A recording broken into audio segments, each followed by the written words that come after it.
묵상하고 기도하고 행동하라. 묵상기행 인사드립니다. 여러분, 오늘도 평안하십니까? 세상은 온갖 이야기들로 정신이 없지만 골방에서 주님과 함께 말씀으로 묵상하고 기도하는 시간은 얼마나 은혜가 되고 차분해지는지 모르겠습니다. 오직 주님 안에서의 평안만이 우리를 제대로 쉬게 해주신다는 것을 저만 느끼는 건 아니겠죠? 오늘은 지난 영상에 이어 예수님께서 은혜로 부르신 자들의 변화해야 할 가치관 2편으로 함께 묵상하겠습니다. 첫 번째, 사람의 인정과 칭찬을 추구하는가 아니면 주님의 인정과 격려를 원하는가. 예수님은 사람의 인정과 인기에 전혀 연연하지 아니하셨음을 우리가 잘 알 수 있죠. 오히려 사람들이 오병이어 기적으로 예수님을 세상의 왕으로 추앙하려고 했지만 예수님은 한적한 곳으로 자신을 숨기십니다. 요한복음 6장 15절에 이렇게 기록되어 있습니다.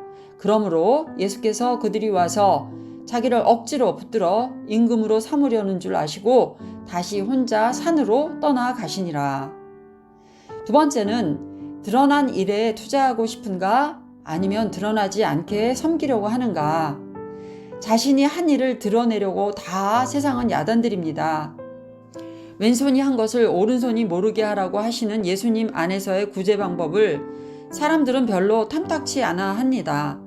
어떻게든 자신이 드러날 수 있는 일에 사람들은 투자를 하죠. 하지만 예수님은 오늘 말씀으로 우리에게 주의를 시키십니다. 사람에게 보이려고 그들 앞에서 너희의 의의를 행하지 않도록 주의하라. 그리하지 아니하면 하늘에 계신 너희 아버지께 상을 받지 못하느니라. 마태복음 6장 1절에서 이렇게 말씀하십니다. 세 번째, 세상에서 부자가 되려고 애쓰는 자들이 있습니다. 그러나 예수님은 우리에게 심령이 가난하게 되라고 하십니다. 낙타가 바늘기로 나가는 것이 부자가 하나님의 나라에 들어가는 것보다 쉬우니라 하시니 마가복음 10장 25절에 이렇게 기록되어 있고요. 실제로 부자가 하나님 나라에 들어가기는 쉽지 않을 것 같습니다. 소돔과 고모라가 망할 때 롯의 아내가 뒤를 돌아보아 소금 기둥이 되었습니다. 그녀는 왜 뒤를 돌아보았을까요? 여러 가지 이유가 있겠지만 그 중에서 그녀가 두고 온 집과 재물들을 돌아본 것은 아니었을까요? 많은 재산을 가진 사람들은 육체의 사망 앞에서 아마도 무거운 마음이 들 거라는 생각을 해봅니다. 돌아보니 너무나도 아까운 거죠. 그냥 두고 가기가 말이죠. 거지 나사로와 부자의 비유에서도 주님은 확실하게 말씀하십니다. 부자, 하나님 나라와는 좀 거리가 있을 수 있다는 거죠. 하지만 모든 부자가 다 천국에 들어가지 못하는 건 아닐 겁니다. 삭개오와 같은 앞으로 오직 주님을 사랑하는 마음으로 물질을 사용한다면 말이죠. 네 번째는 자랑할 것이 많습니까? 아니면 자랑할 것이 없습니까? 주위에서도 성도들과의 교제를 하다 보면 정말 자랑할 것이 너무나도 많은 분들이 계십니다. 손주에서 자식, 그리고 재테크 등등 자랑할 게 왜 그렇게 많은지. 그런데 대부분 세상적인 자랑입니다. 하지만 바울의 고백은 그런 성도들과는 많이 차이가 있는 것 같습니다. 자신이 죄가 많고 약하다는 것을 자랑하니까요. 여러분들도 이런 자랑하실 준비가 되었나요? 다섯 번째는 세상에서 출세를 지향하며 살고 있습니까?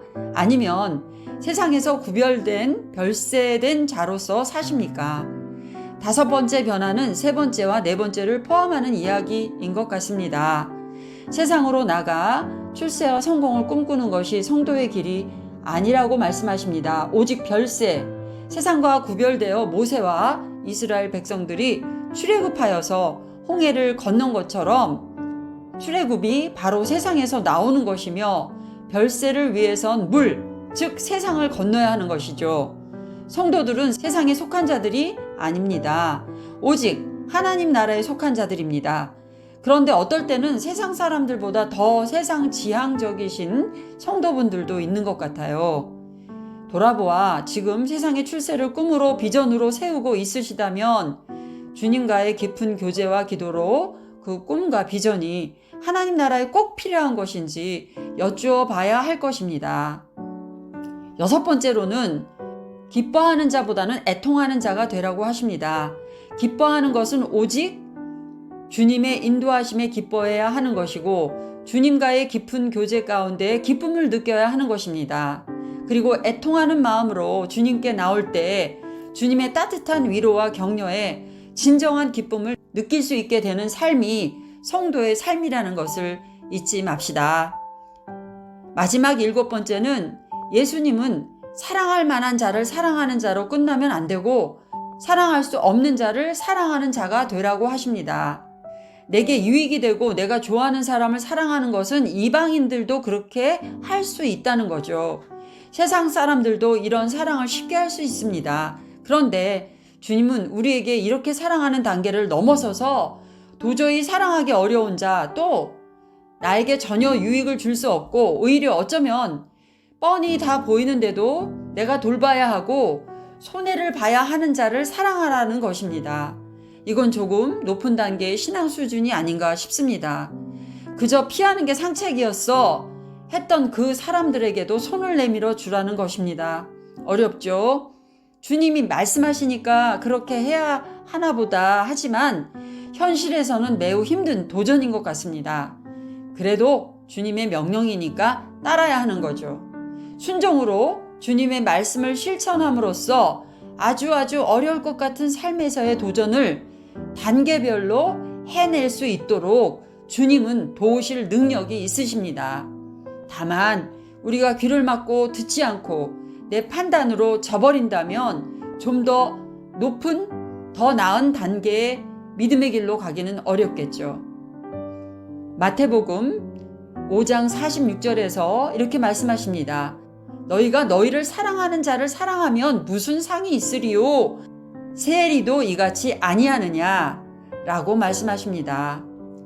여러분, 오늘 제가 말씀드린 7가지는 지난 영상에서 제시한 가치관의 변화보다 더욱 단계가 높은 것 같습니다.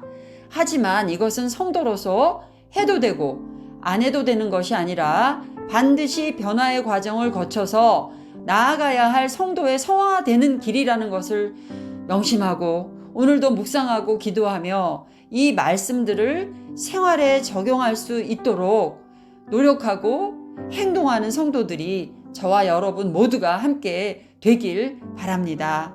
오늘도 함께 기도하며 마치겠습니다. 하나님 아버지, 성경 말씀에서 예수 그리스도를 본받는 삶이 무엇인지를 알려주셨습니다. 듣고 깨달았지만 마음에 새기며 행동으로 삶에 적용하기는 쉽지 않은 가치관의 변화를 요구하시지만 주님의 능력에 의지하여 변화되기를 예수님의 이름으로 간절히 기도하옵나이다. 아멘. 오늘도 함께 해주셔서 감사합니다. 여러분 또 만나요. 안녕.